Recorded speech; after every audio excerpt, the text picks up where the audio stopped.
Assalamualaikum warahmatullahi wabarakatuh. Bismillahirrahmanirrahim. A'udzu billahi minasyaitonir rajim. Bismillahirrahmanirrahim. Alhamdulillah. Alhamdulillahilladzi hadana li hadza wa ma kunna linahtadiya laula an hadana Allah. Allahumma shalli wa sallim wa barik wa zid wa an'im ala sayyidina wa maulana wa habibina Muhammad wa ala alihi wa ashabihi wa man tabi'ahum bi ihsani ila yaumiddin. Alhamdulillahi rabbil alamin. Syukur ya Rabb, syukur ya Rabbi, syukur alhamdulillah. Tauba ya Rabb, tauba ya Rabbi, tauba astaghfirullahal azim wa atubu ilaik. Allahumma aftah alaina futuhal arifin wa wafaqna taufiqus solihin wanfa'na Allahumma bil Qur'ani wa zikril hakim. Allahumma yassir wa la tu'assir waftah alaina ya Rabb wahdina siratal mustaqim. Ikhwani fillah rahimakumullah. Saudara-saudaraku yang disayangi, yang dicintai oleh Allah Subhanahu wa ta'ala. Allah Azza wa Jalla Al-Maula mengatakan di dalam Al-Quran, wa ma hayatad dunya ilal la'ib walahu waladaral akhiratu khairan lilladzina yattaqun afala taqilun. Allah Sang Maula Al-Maula mengatakan, kehidupan di muka bumi ini tidak lain hanyalah permainan dan pembicaraan yang sia-sia. Namun bagi orang-orang yang bertakwa, yang terbaik adalah negeri akhirat. Tidakkah kalian berpikir akan hal ini? Allah Subhanahu wa ta'ala mengajak kepada kita untuk merenungkan, menyadari bahwa dunia ini sementara sedangkan akhirat yang selamanya. Maka Sayyidina Rasulullah Sallallahu Alaihi Wasallam mengatakan, berpesan kepada kita, kun fi dunya ka'annaka gharibun au ahribun sabil. Engkau di dunia ini seumpamanya seperti atau seakan-akan sebagai orang yang asing atau pengembara yang berjalan. Maka Al-Imam Ibn Rajab Al-Hambali mengatakan, sepatutnya selayaknya seorang mukmin itu berada dalam satu di antara dua keadaan. Satu, menjadi seorang asing yang suatu ketika akan pulang ke rumahnya, maka tidak melihat dunia ini sebagai tempat untuk selama-lamanya. Tidak mencari, menghabiskan waktunya di dunia, namun suatu ketika engkau akan kembali ke rumahmu di akhirat kelak. Lalu yang kedua, Al-Imam Ibn Rajab mengatakan, engkau menjadi seorang pengembara, yakni siang malam engkau terus berjalan. Sekali-sekali engkau berhenti beristirahat di bawah pohon yang teduh, lalu engkau menjalankan perjalananmu. Itulah dunia. Bahwa kita tidak selamanya di sini, namun kita terus berjalan dengan satu perjalanan ke perjalanan yang lainnya. Itu yang diingatkan oleh Sayyidina Muhammad Rasulullah Sallallahu Alaihi Wasallam. Lalu dia berkata, jika engkau pengen mengetahui perbandingan antara dunia dengan akhirat, engkau celupkan jari jemarimu ke lautan, lalu engkau angkat dan lihat berapa banyak air yang menempel, sedikit. Sedangkan dibandingkan dengan lautan yang tiada habisnya, yang begitu luas, artinya dunia ini tidak ada apa-apanya ketimbang daripada akhirat yang begitu lama, yang begitu abadi, yang terus-menerus kita mendapatkan kebahagiaan dan kesenangan. Para sahabat-sahabatku yang dirahmati Allah, Maulana Syekh Muhammad Nazim Al-Qudusi mengatakan, Ad-dunya daniyah. Dan inilah yang terus-menerus diingatkan oleh Syekh Jibril Fuad Haddad kepada kita semua. Ad-dunya daniyah. Dunia itu daniyah, yang begitu dekat sama kita. Artinya rendah, bukan tinggi yang menjulang, yang begitu mulia dan luhur, tidak. Tapi yang dekat, yang begitu rendah. Lalu Syekh Nazim mengatakan lagi, dia mengatakan begitu sering, dunia sahara makara, katanya. Sahara sihir. Sihir itu artinya apa? Tipu daya. Makara artinya apa?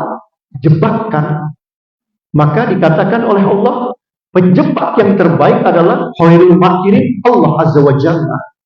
Namun dunia dikatakan oleh Syekh Nazim adalah sahara makara, yang menjebakmu, yang menjebloskanmu dengan tipu daya.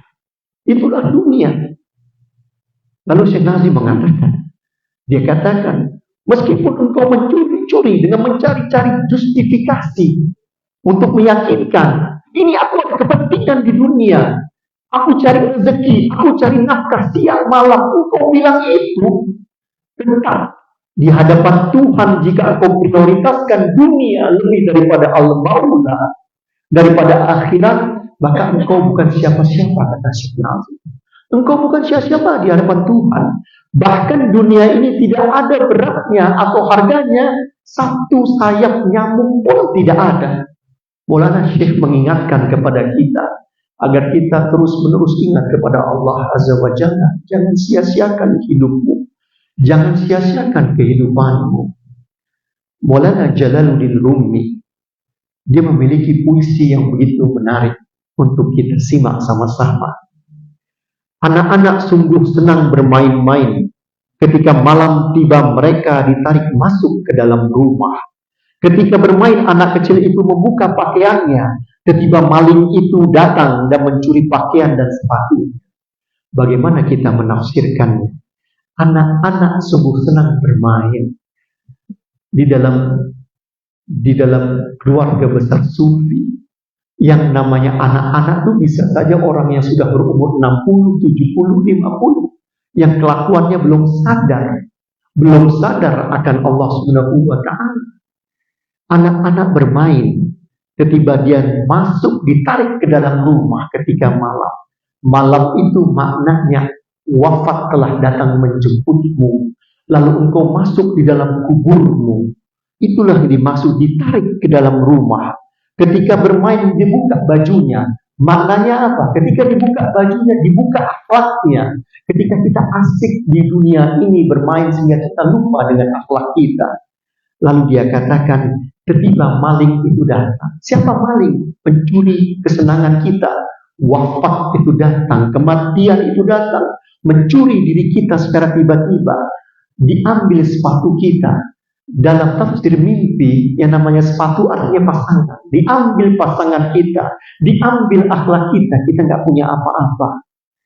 Lalu dikatakan, belum pernah engkau mendengar bahwa kehidupan ini tidak lain adalah permainan. Itu di dalam ayat Al-Quran, bahwa kehidupan ini tidak lain adalah permainan. Engkau telah kumpulkan hartamu, lalu engkau pun takut. Engkau telah kumpulkan hartamu dan engkau takut pulang ke rumahmu. Engkau sudah banyak kesenangan di muka bumi ini, tiba-tiba engkau takut untuk menghadap kepada Tuhanmu. Itulah yang dikatakan engkau takut kembali kepada Tuhan. Lalu Maulana Jalaluddin Rumi mengatakan engkau memakai pakaian jubah brokat emas dan sepatu. Engkau bermegah-megahan. Namun ketika engkau kembali kepada Tuhanmu, hanya memakai pakaian yang tak berjahit. Artinya apa? Kafan yang kita pakai. Allahu Akbar. Maulana Jalaluddin Rumi mengingatkan kita untuk terus kembali kepada Allah Subhanahu wa Ta'ala. Lalu Syekh Nazim bilang, pembicaraan ini, pembahasan tentang dunia yang begitu sementara ini, untuk menuju kepada Al-Maula itu berat bagi orang kebanyakan, khususnya bagi orang awam yang melihat dunia dengan mata kepalanya, suatu yang asik, melelahkan, begitu asik.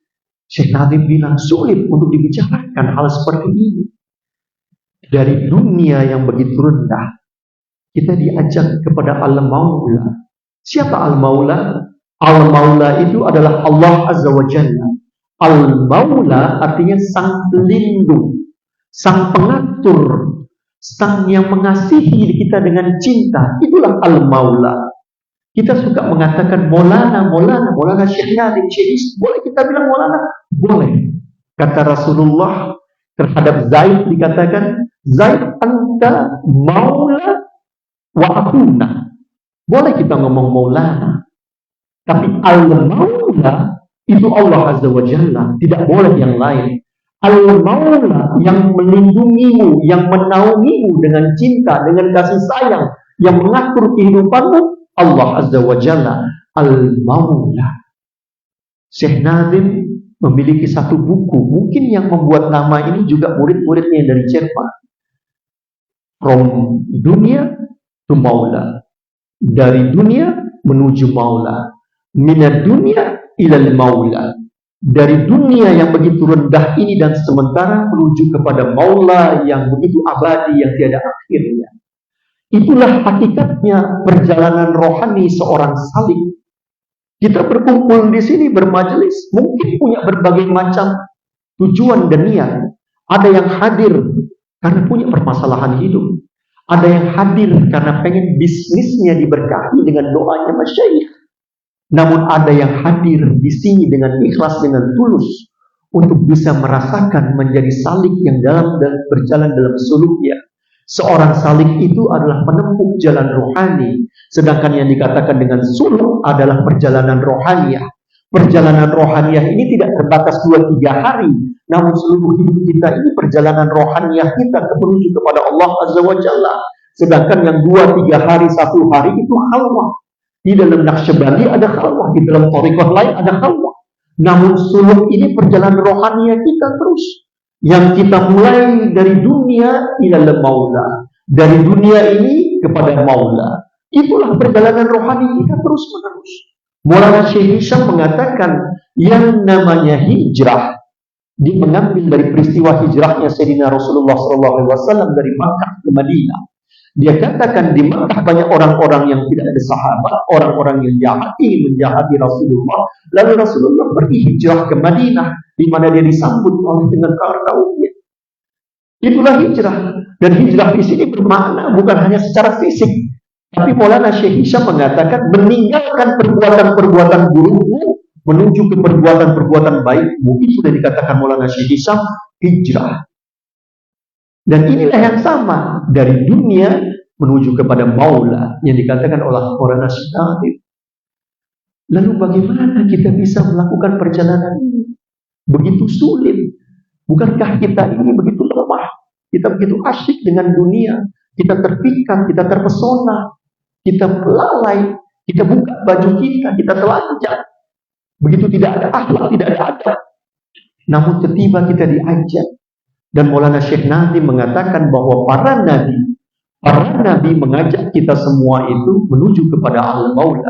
Para masyayikh juga mengajak kita semua kepada Al-Maula. Lalu Syekh Nadim mengatakan, bisa, bukan tidak bisa. Bisa kalian itu melanjutkan perjalanan rohani. Bisa. Jika kalian terus-menerus mengetuk pintu akan dimudahkan. Para sahabatku yang dirahmati Allah, di dalam kitabnya Syekh Nazim Anwarul Hidayah bab ke-15, di situ ada pembicaraan tentang himmahnya para siddiqin, orang-orang yang hak, yang berjalan di jalan hak tadi.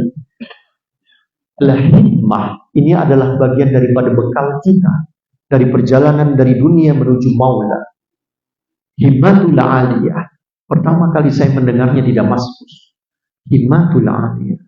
Bagi para santri mungkin ini tidak asing, namun bagi kita adalah sesuatu yang perlu kita miliki. Al-himmah itu artinya aspirasi yang kuat. Syekh Jibril mengatakannya dengan energi rohaniah. Sebagian mengatakannya ambisi rohaniah. Aliyah artinya tinggi menjulang, luhur mulia. Himmatul aliyah aspirasi yang tinggi, kekuatan rohani yang begitu dahsyat, yang bisa mengangkat kita menjadi mulia. Yang seperti diajak oleh Maulana Syekh Nadim dari dunia ilal Maula. Lalu bagaimana tampaknya himmah itu? Kita masih meraba-raba bagaimana tampaknya hikmah itu. Saya kadang-kadang pernah merenung di pagi hari. Lalu saya berpikir, saya pandang wajah Nabi. Gimana orang ini bisa mendapatkan himatul aliyah? Namun disitulah kelihatannya ada pesan yang ingin disampaikan kepada kita. Jika antum mengingat salah satu panglima besar kita, mujahid ad-da'i ilallah dari kalangan para sahabat, yang seorang yang bernama Sayyidina Sa'ad bin Abi Waqqas. Sayyidina Sa'ad bin Abi Waqqas suatu ketika dia menyerbu di sungai Tigris menghadapi pasukan Persia. Pasukan Persia diberi penampakan oleh Allah Subhanahu wa taala yang dia lihat apa? Sayyidina Abi Waqqas beserta pasukannya dia berjalan di atas air bagaikan dia berjalan di daratan. Lalu pasukan Persia bingung melihat mereka, melihat seperti ini dia katakan ini bukan manusia, ini bukan manusia. Itulah himmah. Karena keberaniannya, kekuatannya dia berjuang, dia berjalan di atas air. Ini sahabat. Sebagian riwayat dikatakan dia dimakamkan di Cina dan kami pernah berkunjung ke sana. Antum bayangkan dari Madinah sampai negeri Cina. Apa yang membawa dia ke sana? Kalau bukan himmatul aliyah dalam diri dia. Antum pernah mendengar Gibraltar, Jabal Tariq. Siapa panglimanya? Tariq bin Ziyad. Tariq bin Ziyad sampai di benua Eropa, dia perintahkan semua pasukannya bakar kapal-kapal. Sehingga tidak ada satupun pasukan kaum muslimin untuk berkhianat atau kembali lagi ke Maroko. Apa yang membuat dia berani melakukan itu? Kalau bukan himmah di dalam dada mereka. Itulah himmah. Maulana Syekh Nadim, suatu ketika dia berkisah, ada seorang pemuda memasuki masjid, sholat 2 rakaat, lalu mendengar ceramah atau khutbah daripada seorang syekh. Syekh itu mengatakan, cukup dengan himmah engkau akan bisa mencabut gunung-gunung. Dan himmah ini bagian daripada keimanan kita. Bahkan engkau bisa menikahi putri sang raja. Sang pemuda mendengar itu mengatakan, cukup bagi saya mendengarkan ini. Lalu dia pergi. Dia pergi datangi istana raja. Dia datang bertahun-tahun dia mencoba masuk menuju istana raja, tidak dikasih oleh penjaganya. Ditolak terus. Suatu ketika dia raja sedang berjalan-jalan di taman. Dia lihat di situ, dia masuk lagi, ditolak lagi. Dia teriak, dia bilang, aku menantu raja. Dia bilang begitu. Ketika dikatakan aku menantu raja, raja mendengar. Lalu raja memanggil, apa yang kamu katakan tadi? Lalu dia bilang, saya ingin menikahi putrimu. Karena dia tertarik, dia bilang, aku menantu raja. Maka raja bilang, boleh. Cuman ada maharnya. Maharnya, syaratnya adalah, engkau berikan kepadaku 7 unta dengan 7 karung perhiasan, yang dalam setiap perhiasan itu ada wajahnya Sayyidina Jibril. Dia bilang, siap, kata anak muda tadi. Terus anak muda tanya sama raja, di mana sih bisa dapat kayak beginian 7 karung perhiasan yang ada wajahnya Sayyidina Jibril? Raja bilang, kau pergi di lautan luas, di sana ada ikan yang besar, di dalam perutnya ada itu semua. Halas, akhirnya dia pergi ke laut. Pergi ke laut bertahun-tahun, sampai 7 tahun. Raja lewat di pantai. Dia lihat ada anak muda itu. Dia bilang sama menterinya, coba kamu lihat anak muda itu ngapain dia di situ. Terus kata anak muda itu, saya nggak ada waktu untuk bicara sama kamu. Pergi kamu. Akhirnya raja datang. Dia lihat, ini anak muda yang saya suruh waktu itu. Rupanya dia panggil, kamu 7 tahun sudah di sini. Apa yang kamu lakukan? Saya coba kuras ini lautan. Saya ambil sebaskom, saya buang. Saya ambil sebaskom, saya buang. 7 tahun dia lakukan itu. Dia berharap lautannya kosong, ikannya keluar, dia keluarin itu emas dan segala macam. Namun orang akal sehat kan tidak akan percaya kayak begitu. Namun si raja melihat, aku melihat kesungguhanmu, maka engkau berhak menikahi putri. Itu apa yang membuat dia melakukan hal gila seperti itu? Kalau bukan himmatul aliyah tadi. Inilah yang membuat kita melesat sebagai salib, bisa terbang, bisa berjalan dan lain sebagainya. Kita mesti ada himmahnya ini, ada semuanya. Kalau kita loyo, lemah, kan bisa. Saya Jibril suatu waktu berkata, dia bilang, kalau kamu kuat zikir kamu, mereka semua juga kuat zikir kamu. Kalau kita punya semangat, kita akan terus melesat.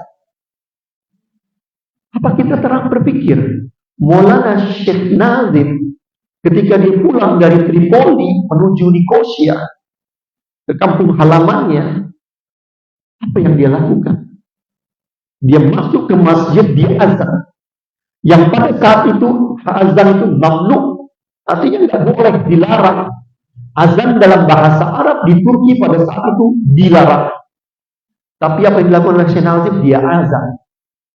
Dia azan, gak lama dia diambil, masukin penjara.